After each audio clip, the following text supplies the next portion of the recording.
Donc, parmi les questions qui se posent vraiment souvent dans les entretiens, c'est où vous voyez-vous dans 5 ans? Montrez que vous avez une vision claire de votre carrière tout en alignant vos objectifs avec l'évolution possible au sein de l'entreprise. Cette question est trop posée, donc où vous voyez-vous dans 5 ans?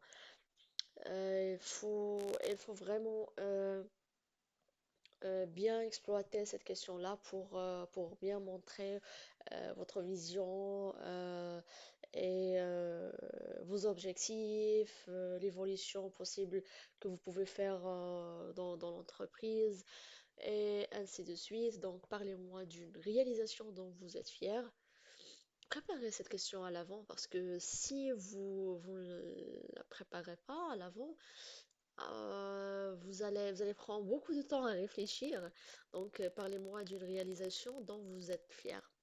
Donc, préparez un exemple concret d'une situation où vous avez réussi en utilisant la méthode STAR, situation, tâche, action, résultat, pour structurer votre réponse. On va voir STAR après. Comment structurer vos réponses? La méthode STAR. Toujours utiliser la méthode STAR pour structurer vos réponses. En fait, la situation, il faut décrire brièvement le contexte de l'expérience ou bien de ce que vous avez fait et tout. Donc, la situation, donc il faut bien vraiment décrire le contexte. Tâche, expliquer la tâche ou le défi auquel vous faisiez face. Après, action, détailler les actions que vous avez. Et résultat, il faut mettre en avant les résultats que vous avez obtenus. Donc, quand je parle d'une expérience, par exemple, on m'a posé la question sur mon stage, par exemple, chez l'entreprise X ou Y. Donc, brièvement, je décris le contexte. Et après, j'entre directement à expliquer la tâche que j'ai fait face. Après, je détaille les actions que j'avais dans l'entreprise. Et enfin, je mentionne les résultats que j'ai obtenus. Clarté et concision, donc bien sûr, soyez clair et concis dans vos réponses, évitez les digressions et allez droit au but. Donc il faut être clair parce que ne challengez pas le recruteur, donc ne soyez pas vraiment pas clair alors qu'il doit faire vraiment de l'effort pour qu'il vous comprend. Donc soyez clair et concis dans vos réponses. Donc il cherche à savoir une information, il faut la donner tout simplement avec une clarté, le maximum de clarté possible. Personnalisation. Adaptez vos réponses en fonction du poste de l'entreprise pour montrer que vous avez bien compris les attentes. Pratique et révision. Répétez à voix haute.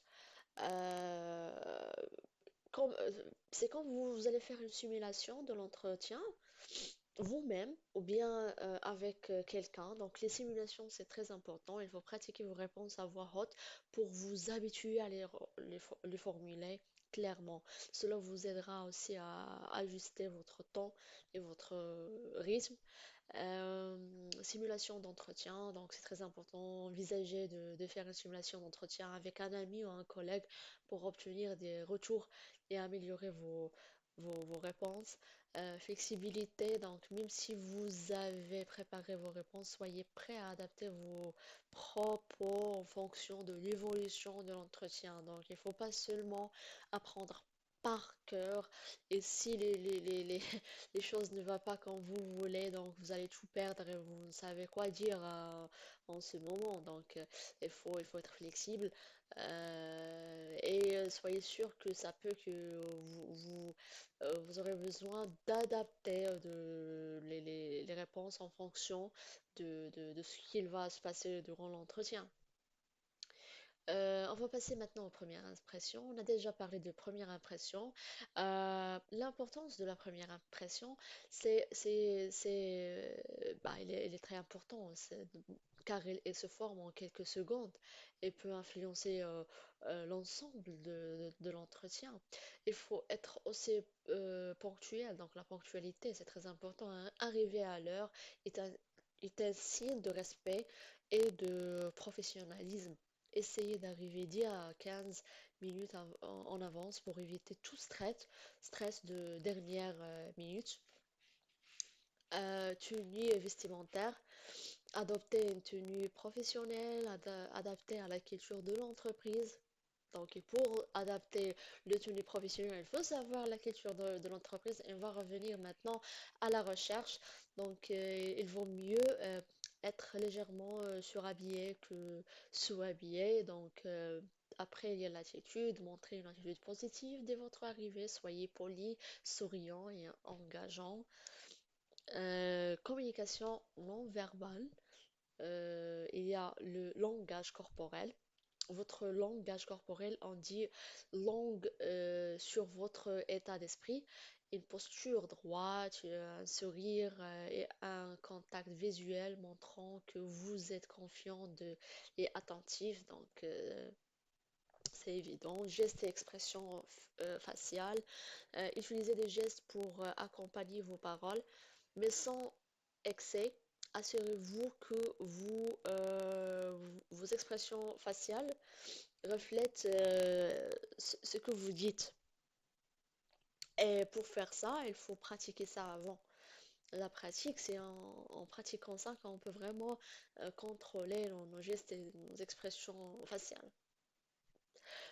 Contact visuel, donc maintenir un contact visuel montre que vous êtes engagé dans la conversation et que vous êtes sûr de vous, donc votre forte personnalité, vous êtes sûr de ce que vous disiez, vous dites, pardon, ce que vous dites et ce que vous faites. Donc il faut maintenir un contact visuel et essayer de pratiquer ça même dans la vie quotidienne pour avoir l'habitude de faire, de maintenir hein, le contact visuel. Réponse aux questions. Donc, on va passer aux réponses aux questions. L'écoute active, donc écoutez attentivement les questions posées avant de répondre. Ne vous précipitez pas. Prenez le temps de réfléchir. Réponse concise et pertinente, donc répondez de manière claire et concise. Allez droit à l'objectif en utilisant des exemples concrets pour illustrer vos propos. Utilisez la méthode STAR qu'on a déjà mentionnée, donc pour structurer vos réponses. Utilisez la méthode STAR, situation, tâche, action, résultat. Cela vous aidera à donner des réponses complètes et pertinentes. Il faut être honnête dans vos réponses, donc ça, c'est clair. On a déjà parlé de ça dans une autre vidéo. Si vous ne savez pas quelque chose, il vaut mieux l'admettre que de donner une réponse vague. Euh, Question du candidat. Préparation des questions. Préparez quelques questions à poser au recruteur. Cela montre euh, votre intérêt pour le poste et l'entreprise. J'ai déjà parlé de ça, préparation des questions. Préparer quelques questions, ça a en relation avec l'état de l'avant-entretien. On a déjà parlé de ça. Qu'il faut préparer les questions à poser selon la recherche que vous avez fait. Donc, vous avez fait des recherches. Donc, selon ces recherches-là, vous allez chercher des questions à poser. Et vraiment, c'est très important de poser les questions parce que ça veut dire que vous êtes intéressé. Donc, ça montre votre intérêt, euh, votre motivation, que vous avez que vous êtes vraiment intéressé, que vous connaissez d'autres informations que les autres candidats ne connaissent pas. Et voilà, donc tout, en fait, essayez durant tout l'entretien, essayez de montrer l'intérêt et la motivation. Donc ces deux choses-là sont très importantes. Donc essayez le côté technique et tout ça. Donc c'est pas ça l'objectif de l'entretien RH.